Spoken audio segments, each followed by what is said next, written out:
Hi everybody, I'm Peter Travers, and this is Popcorn, where we tell you what's happening in pop culture, in the movies, in theater, in anything. And my guest today, Tom Hiddleston, I could put him in any one of those categories. But today we are talking about The Night Manager, a miniseries based on a Jean le Carré novel, in which he stars as he is the night manager, but he also spies, also a lot of things. Anyway, Tom, welcome. Welcome back. Thank you, I haven't sir. seen you since the early days of Loki. I know.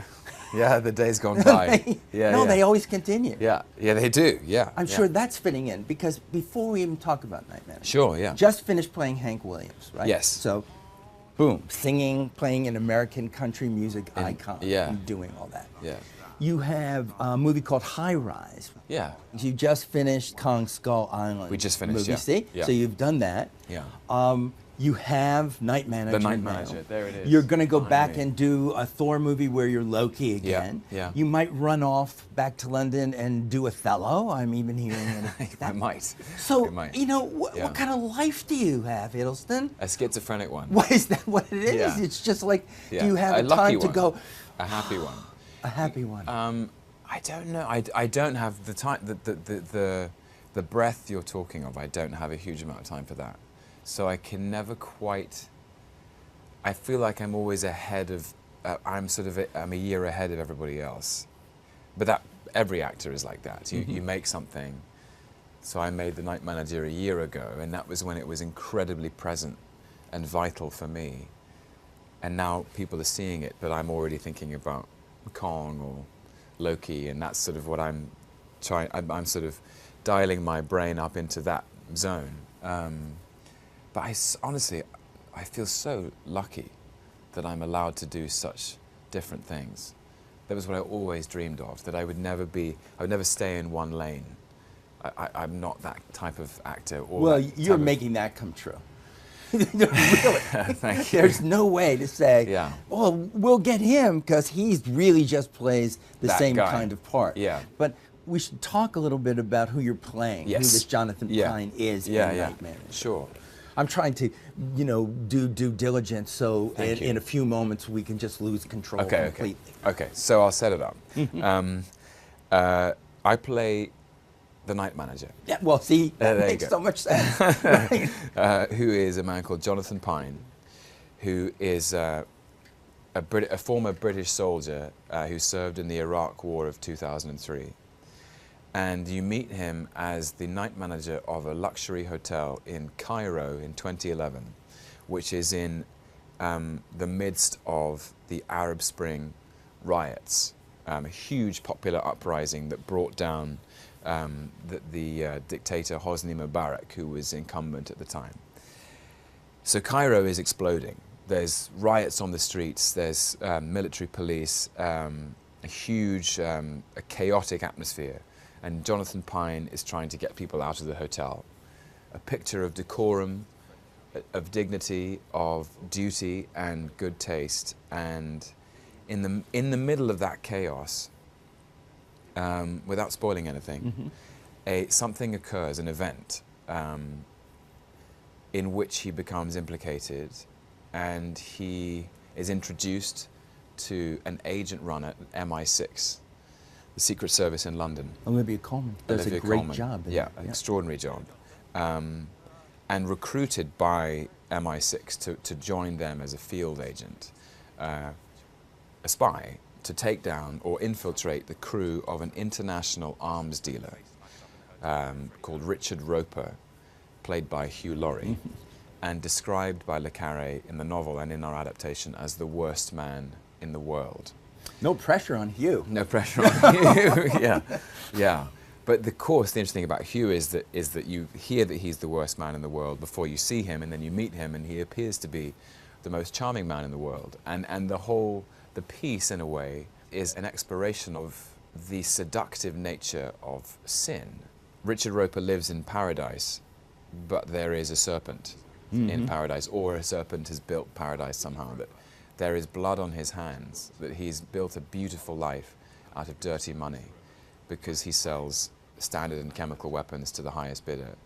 There's a scene with myself and Hugh Laurie, and and it's sort of, you start to understand Roper's worldview. I think it's in episode 3. And Roper expresses essentially that in his mind, becoming a free man is understanding that the world is rotten. And freedom is learning to celebrate that rottenness. Well, Night Manager is already shown in England. In the UK, yeah. And yes, I should have said the UK. I don't That's know all why right. I say England. It's No, just... the reason I say the UK is because I'm half Scottish. Oh, and okay. so it's very much, I'm very much a citizen of Great Britain. Can you do a Sean Connery? Does it just come to you naturally? I can. Well, there's that great Sean Connery joke about going to Wimbledon, and that Sean Connery is going to the Wimbledon Championships, and somebody asks him what time the game starts, and he says, "Tennis." It's so bad. I'm so sorry. I should. He should cut have that from the show. Tennis. But because of this, and because of the parts that you've played, especially in Night Manager, did start in the UK. It's here now on AMC. Yeah. Everybody talks about episode 4, which is a very hot sex scene that you're doing. There is a sex scene in episode 4. Yeah. Thrusting. That's what it says on the web. Now, really? Yeah. Okay. We can talk about thrusting. When somebody if you says to you, you need to do this buttock thrusting, you say, "I'm in," right away? It's not as explicitly presented as that, sir. Really? But, yeah. It's just in the script. It says nothing. Well, no, there's a love scene. Love scene. Yeah. And then it comes. Well, I don't know what your personal experience of that. A buttock thrusting? I mean, is on that screen? I've never Yeah. seen myself do I mean, it. to be this fair, show doesn't call for it. Yeah. There's a thank Christ Yes. for both of us I know. in that moment. There is a what no one talks about is that actually in the room at the time with Elizabeth Debicki and myself are at least 15 very strong men lifting heavy machinery, so it doesn't feel particularly. I don't know. It doesn't feel real, if that makes sense. Well, it's not. Yeah. But I bring it up because Benedict Cumberbatch, he has his Cumberbitches. He does. Now you have Or his your Cumber Babes, as he likes to call them. Cumberbabes. No, Yeah. I think they started with the bitches, and he's Okay. going to have to live with it. You know, it's just Yeah. sorry. Okay. You have the Hiddlestoners, Yeah. which seems like everybody is basically high. You know? Well, that's what they say. These things they named themselves. Mm-hmm. I didn't put that out there into the world. I would never have Yeah, accused yeah. you of Yeah, yeah. doing it. But people, there's That's groups, quite- it's quite huge funny. hordes of women that call themselves this. Maybe, yeah. They I do. mean, I always found it slightly disconcerting because it reminded me of that scene in The Life of Brian where they go to a stoning, so that people were being physically stoned as opposed to getting high on something. Oh, so that's how you see it. It's, Yes, I'm always slightly uncomfortable that you're being. I don't know how. I mean, am I doing the stoning? It couldn't. No, it sounds like if you see it that way, that they're No. stoning you, which would be so rude. And No, I don't think see it that wouldn't way. Be, no, It's good. kind of cool, actually. I don't know. The ones that have stuck around are actually they really into the work, which is nice. As in, they really have. They followed me into some interesting corners, like, you know, when it was announced that I was doing High Rise, people read the book, or they came to see Coriolanus and they'd never seen that play before. So that's nice, is that you feel like you're introducing people to new things. When you give yourself, you're apart from the role, you live with it for so long, and then you're on to the next one. Yeah. You talked about schizophrenia before. Yeah. What do you do, Tom? What do you do when you just say to yourself, I'm not working, Yeah. and now I can just go out into the world and have fun? What is that? Do you jump out of planes without parachutes? No. I've No. always wanted to do that, though. Okay. Yeah. That can be arranged. Okay. we do it together? I'll do it if you do it. I generally just tend to go home and see my family. Do you go to the movies? Yeah, I do. I try to catch up on things I've missed because I'm very focused when I work, and so I try and sometimes what you let into, if your imagination is kind of on a particular track, Yeah. you have to be careful what you let in because that can sort of spill into what you're doing. Well, the last time we spoke too, you were still watching Heat all the time. I know. Do you still do that? I haven't seen Heat for a while. Well, no. that's just terrible. But I do occasionally talk. I do occasionally kind of just put that cafe scene on YouTube and have a look. Listen to soundtracks a lot. Do you play it to yourself in your head? Can you do all of those? Yeah, I can. I can do that. I can do the scene in Kate Mantilini. Yeah, the whole thing. Just give me a little. Okay.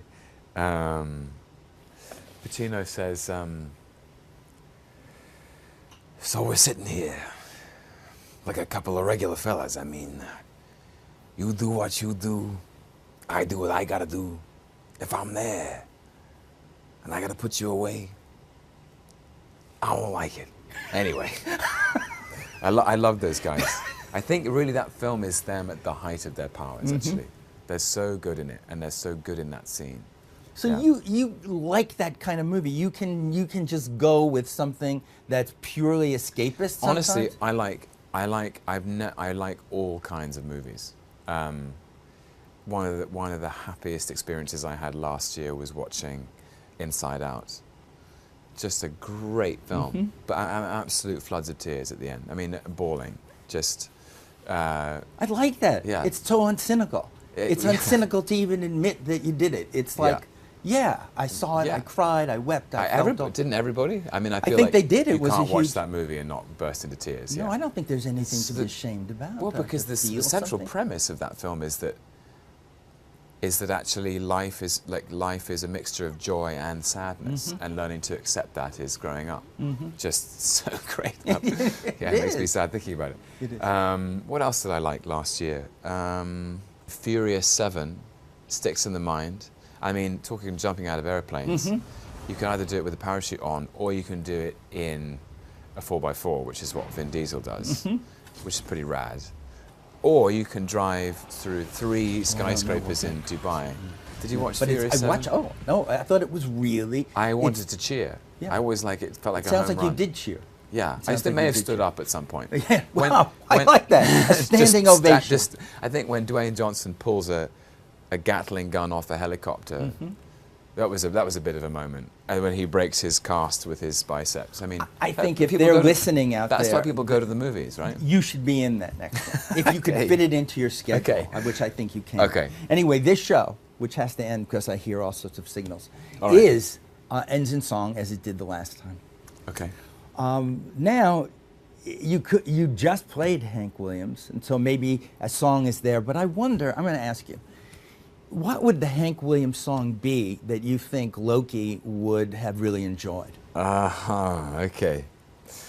Gosh, that's a good question, and I've never been asked it. So No, just that's give me why a I like it. second. No, you can have all the time. you want. Lost Highway. It's got to be, right? Am I singing? Yes, you I'm are. singing this. Okay. I'm a rolling stone, all alone and lost. For a life of sin, I've paid the cost. As I pass by, all the people say, I'm just another guy on the lost highway.